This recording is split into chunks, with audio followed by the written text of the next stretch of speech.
तो मेरे बहुत ही प्रिय और बेहद सम्मानित साथियों, हृदय की असीम गहराइयों से अभिनंदन, बहुत बहुत हार्दिक स्वागत। साथियों, ये जो दौर है ये रील्स का दौर है। लोगों में पेशेंस नाम की चीज नहीं है। बड़ा वीडियो उनको पसंद नहीं, क्योंकि उनकी ये जो उंगली है, तर्जनी या फिर अंगूठा, उसको रील्स को आगे बढ़ाने का चस्का जो है लग चुका है। और ऐसे ही माहौल में कुछ ऐसे कमेंट्स हमें मिले थे कि आचार्य जी, श्रावण मास में शीघ्र विवाह का उपाय आप हमें बतलाएं। तो ऐसा ही एक अति शीघ्र विवाह का उपाय आज ही हम लेकर के आए हैं, जिसमें आपको 1 2 3 16 नहीं, बल्कि केवल एकमात्र उपाय से, क्योंकि 16 सोमवार का व्रत हमारे भारतीय मनीषा में, भारतीय परंपरा में सबसे ज्यादा लोकप्रिय है, खासतौर पर बहनों के लिए। लेकिन आज का ये जो विलक्षण उपाय है, ये केवल एक सोमवार का उपाय है। जी हां, केवल एक सोमवार।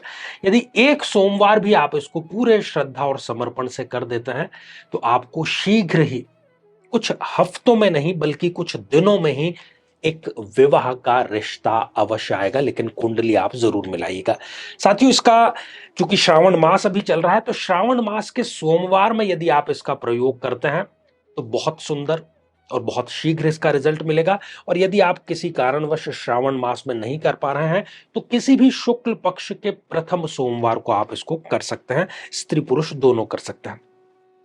साथियों, चूंकि सावन का महीना चल रहा है और ज्योतिष शास्त्र में या देवलोक में जो विवाह का, दाम्पत्य जीवन का, खासतौर पर विवाह संपन्न होने का जो डिपार्टमेंट है, जो विभाग है, वो भोलेनाथ के पास में है। और भोलेनाथ को कुछ नहीं चाहिए, वो आशुतोष है मत, बहुत कम में संतुष्ट होने वाले हैं। बहुत संक्षेप में हम जान लेते हैं कि जन्म पत्रिका में कब कब विवाह में अननेसेसरी डीले होने का संयोग बनता है। उसके बाद में इस उपाय पर आ जाएंगे, जो कि बेहद ही आसान है। साथियों, जन्म पत्रिका में ये जो भाव है, ये सप्तम भाव है।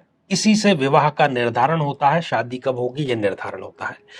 यदि इस जन्म पत्रिका या किसी भी जन्म पत्रिका में यहां पर राहु देव विराजमान है, या केतु देव विराजमान है, या शनि देव विराजमान है, या मंगल देव विराजमान है, इन सब स्थितियों में देखा जाता है कि विवाह में डिले होता है, खासतौर पर इनकी दशा अंतरदशा में।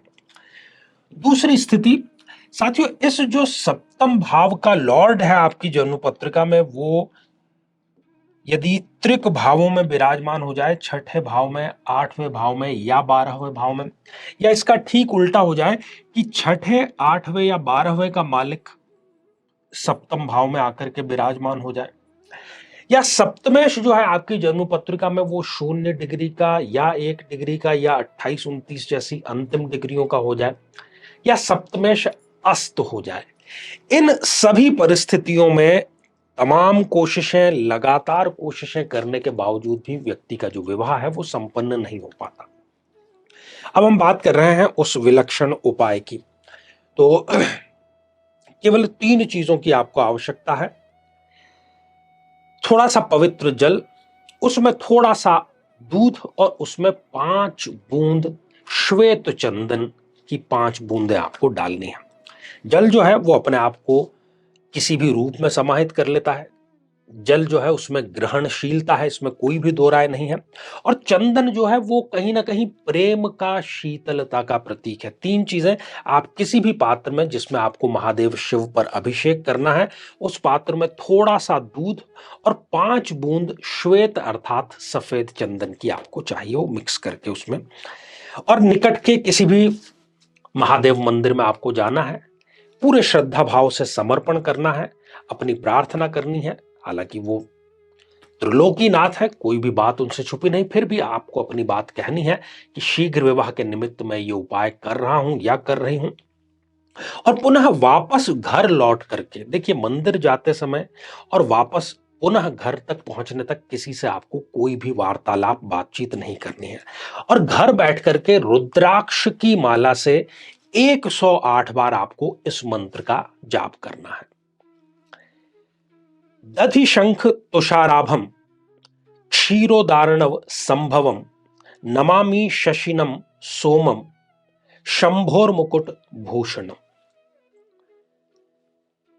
बस केवल इतना करना है और मैं नहीं समझता कि इससे आसान कोई एक दिवसीय उपाय शीघ्र विवाह के लिए हो सकता है। अनुभव सिद्ध है, जरूर आप इसका लाभ उठाएं, भोलेदान आप पर कृपा जरूर बरसाएंगे। तो साथियों, आज के लिए केवल इतना ही, और इसी मंगल कामना के साथ में कि आप सभी स्वस्थ, समृद्ध और शांतिपूर्वक जीवन व्यतीत करें। नमस्कार।